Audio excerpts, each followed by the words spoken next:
Hey, in this video, I will show you a very simple way on how to remove the default clothes on your Roblox avatar. It's actually a very simple tutorial, so make sure you hit the video with the like, open up Roblox, and also comment down below which country are you watching this video from. Let's start. So the first thing you want to do is obviously open up Roblox, and from there you want to click on avatar at the bottom. And here, if you are at marketplace at the top, you want to switch to customize. You want to pull this up. And here, if something is selected, just like so, you just want to unselect it. Here, unselect, skin, change it to whatever classic hats. You can change it to the default, just like so. And that's all you basically have to do.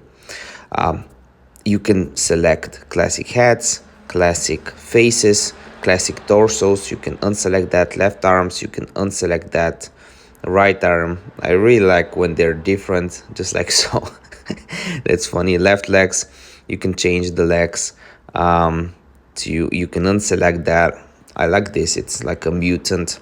Right legs and build. That's basically all you have to do to actually customize your Roblox character and to remove the default clothes.